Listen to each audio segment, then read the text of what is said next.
Hey guys, how's it going? Hope you're doing well. My name is Crown, and today I'm going to read you some very interesting stories that I hope that you're gonna love. And now, without further ado, let's go! Hey everyone, hope you're doing well and having a good time. I've got some exciting news for you. I've just launched a brand new channel called Crown Corner that I will be narrating stories on it daily myself. Let's just say that if you love hearing about unbelievable entitled people and those unforgettable Karens, you're going to love what's in store on the new channel. So here is what I need from you, my good friends. Head over to the new channel, you'll find a link in the description below, and hit that subscribe button. Don't forget to turn on notifications so you won't miss out on any of our wild stories. Your support means the world to me, and I can't wait to see you there. Let's keep the stories rolling. Thank you so much for being part of this journey with me. And now, let's dive into our stories. So first off, this story took place in January of this year. At the same store I worked where a shopping cart Karen tried stealing a little cart that belonged to the employees. This store also has online shopping, which has boomed significantly since the pandemic. Usually, if someone had an issue with a product that was in their order, they can either call the store and get a refund or replaced, or go up to the service desk/customer service and ask for a refund or a replacement there. Simple as that, right? Apparently not for the entitled mother in this story. And here is a star-studded cast. Me, a 21-year-old worker, entitled mother, customer service lady, co-worker, and finally the manager. So it was around 2 in the afternoon and I was standing in the back room where orders are stored and sorted out, counting down the minutes until my lunch break. And that's when the store phone rang and a co-worker of mine answered. After about a minute of talking, she hung up. I was a tad nosy, so I asked her about it. Customer? Yeah, she seemed really mad and stuff. Apparently something about her order was off. So she said she's coming inside to talk to the manager and yeah, alright. I was a bit worried. It wasn't uncommon if a customer wanted to talk to the manager about a certain order being messed up or was giving gross-looking food. And usually those people are nice about it. However, if the manager looks into it and the order is traced back to you, you'll get a lot of flack for it for sending out wrong or bad orders without checking it first. Well, it was 2 p.m., time for lunch. I decided to hand over my key card to the co-worker before heading off. But before I officially went on break, I decided to discreetly pass by the service desk/customer service because that's usually where customers meet with the manager to talk about problems and complaints. I wanted to see if the item or items they brought in was something that I picked earlier that day. As I slowly passed by the service desk, I suddenly noticed a blonde, heavy-set middle-aged woman wearing all pink storming into the store with a bag of avocados in her hand. If this was a customer, then I was good because I don't remember picking any avocados for the order. I stood next to a cookie stand and pretended to text on my phone in order to see if this was a customer. The woman passed by and I watched as she stopped near the service desk and began to rip open the bag of avocados. Very weird, but as I looked up again, I watched in horror as a lady took one of the avocados, went up to the service desk, and hurled it at the lady working customer service, who at the time was helping another customer. The avocado missed her and hit a cabinet door with a loud thud, almost like a hockey puck. The customer service lady jolted forward as a reflex while everyone around just backed up quickly. The lady then stripped off her mask and began to yell at the customer service lady. And while I didn't stay for the whole conversation, this is what I was able to hear. You think this is a joke? You think you can sell this to people? Ma'am, did you just throw an avocado at me? Yes, I did. I paid $4 for these and they are hard as a rock. My kids can't eat this. They are dangerous. You people are trying to rip me off and I won't let you. I demand to speak to a manager now. How is that she threw another avocado, once again missing the customer service lady and hitting another cabinet door. And that's when I decided to leave. And I took off running towards the break room, still able to hear the crazy lady yelling. I saw my manager walk quickly out of her office and I began to tell her about the woman. But apparently she was already informed via text by a friend, who was working top stock near the front of the store.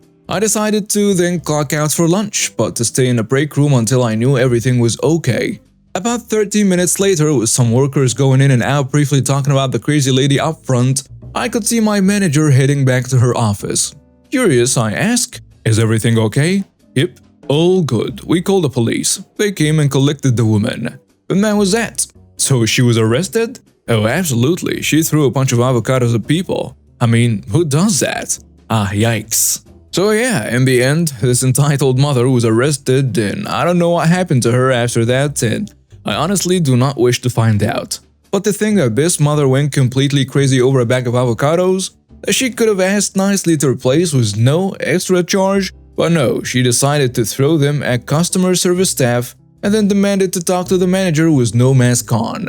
Yeah, sorry lady, that's not how life works. In college, my two friends and I decided to find a place together off campus. We found a beautiful 3-bedroom house with surprisingly affordable rent. The basement of the house was listed as a separate apartment, but it had a separate entrance and the indoor stairwell had been blocked off. We weren't worried. A thermostat was upstairs. Then a demon neighbor moved in. From upstairs, we could hear everything. This adult woman would call her mother and scream at her to pay for her cell phone bills and give her grocery money, aka Taco Bell and cheap tequila. She would scream at whatever guy she was sleeping with to bring her meth, and one day, she brought home 3 puppies to scream at too. We were terrified of this woman, and the noise was hell. Also, we've been idiotic enough to sign a lease stating we were responsible for all utilities, period. Meaning we were now financing her gas, water, and electric. But with only 2 months left on a lease, we thought we could just ride it out. But then she started smoking, constantly. According to the landlord, she'd quit for good when she signed the lease, but for good only lasted 2 days. Since it was winter, the heat was running nearly 24/7 and the smoke was wafting up from the vents. Our apartment and all our belongings began to reek with smoke. We contacted the landlord because we'd signed for a bloody, non-smoking apartment. He told us we lived in a state where you could technically call an apartment non-smoking even if it shared ventilation with a smoking apartment. Screw you leasing laws. At this point, my 2 roommates were heading out for a 2-week vacation. They were online students while I was residential, leaving me alone in the apartment with a demon smoker in the basement. I couldn't sleep or eat because my idiotic stomach decided to react to all the second-hand smoke by aching and cramping constantly. After 3 days, I was a little insane. I made a plan. I checked the Lowcast, lows in the 20s all week. I borrowed a friend's ultra-insulated sleeping bag. I bought one of those ski masks with holes for your eyes and mouth. I got out my stocking cap, my silk-long underwear, my woolen socks, and my down parka. I bought tea, hot cocoa, and ramen. And I prepared to live off a diet of hot liquids. And I turned off the heat. Day 1, she's screaming at her mother for forcing her to move into this frozen crab hole of an apartment. Day 2, she's screaming at her boyfriend, meth dealer, because he won't let her move in with him. Day 3, she's screaming at the landlord about how she's freaking freezing. Day 4, the landlord is at my door. I greet him in a full ski mask, parka, stocking cabaret, looking like I'm heading out to rob Santa Claus at the North Pole. He asks me if I don't find it a little chilly in the house, and I replied I found all the cigarette smoke a little warm. Day 5, she's screaming about the skanks upstairs to anyone who will listen, and I'm sitting upstairs clutching my car keys and my pepper spray with 911 typed into my phone. She finally decides she's freaking leaving and moving in with Greg, even though he just got out for stabbing Travis, and he lives in that damn creepy house in the woods with all those freaking biting dogs. Day 6, she's gone. I silently please Greg. Moral of the story, there is a bloody reason the rent seems too good to be true. P.S. For those wondering, I did have a friend who worked plumbing stop by to give me some advice about how low I could go before I burst the water pipes to hell and back. Happened some years ago, still dealing with the aftermath. I went out to buy some things from the supermarket with my boyfriend, now husband.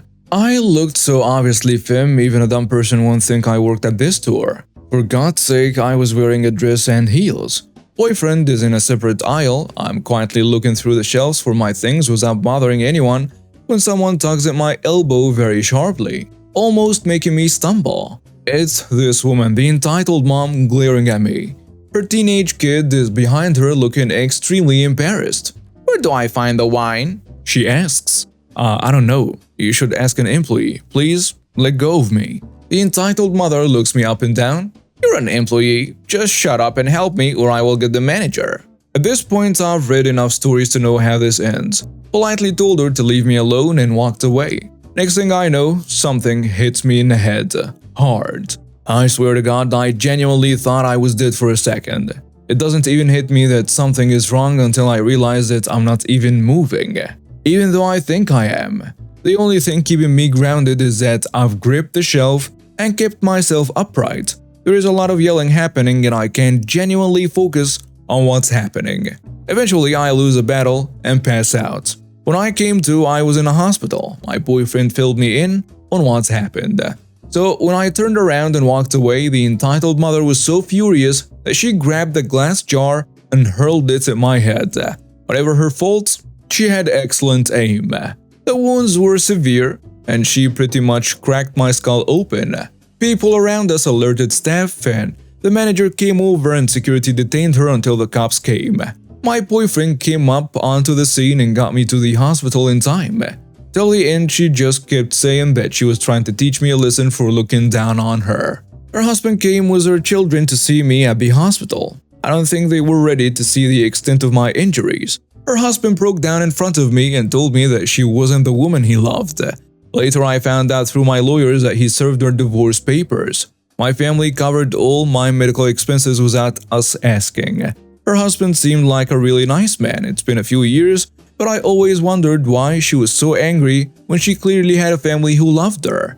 A part of me will always wonder that. Eventually, she was charged and sentenced to prison.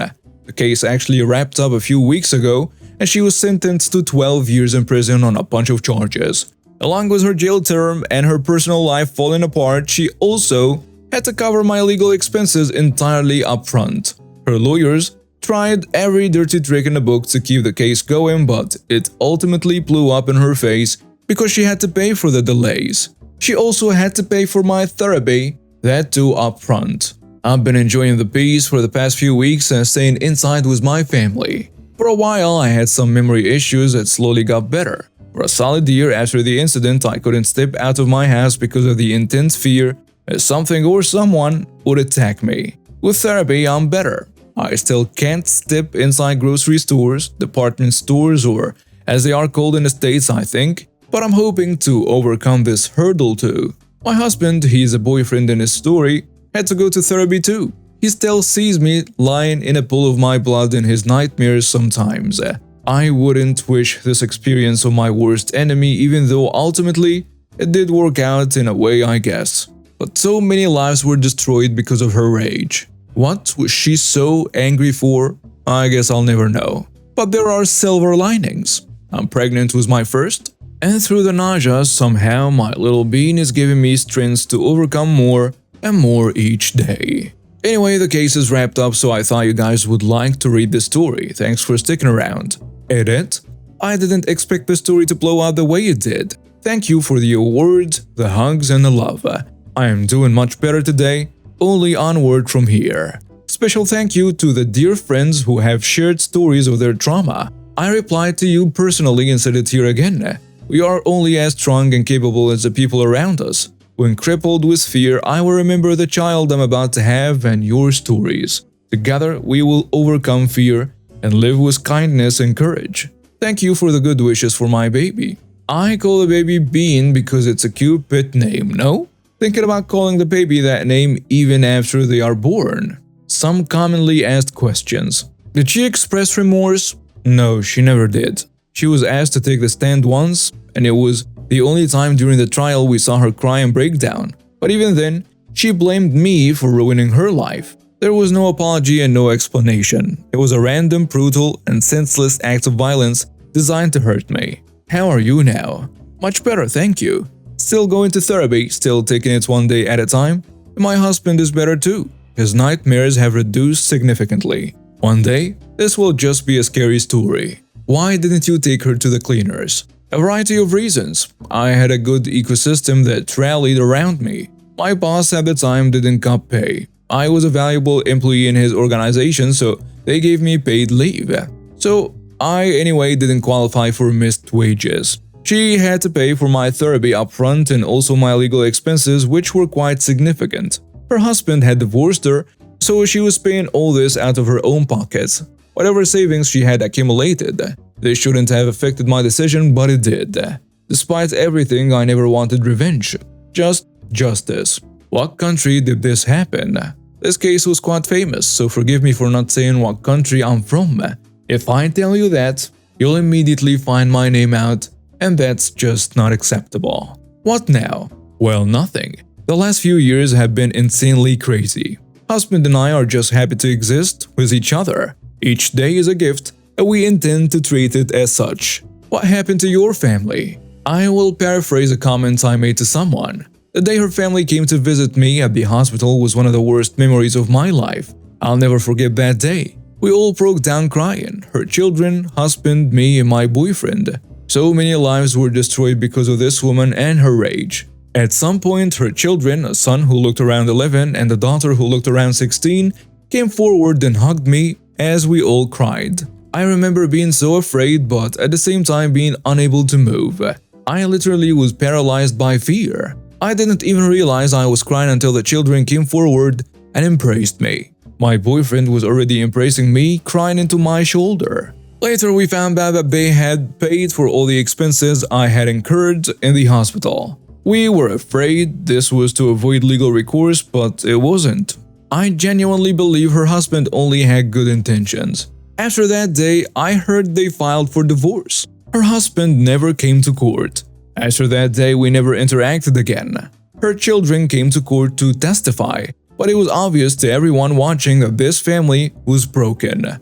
The children said she was a good mother to them, but her daughter broke down crying on a stand when my lawyers asked her if she could describe that day from her perspective. It was obvious she was so terrified to see her mother in that light.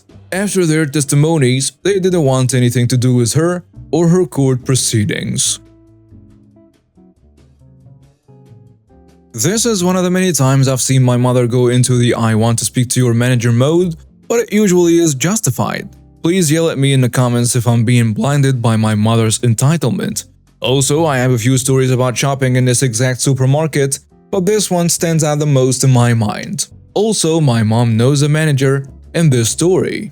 So our story is set in a supermarket, Woolies for those Australians out there. And my mother is a primary school canteen manager and gets the food from the closest supermarket. My mom, dad, little sister and me are split into two groups. Mom and I are shopping for the canteen, and dad and little sister are shopping for the house.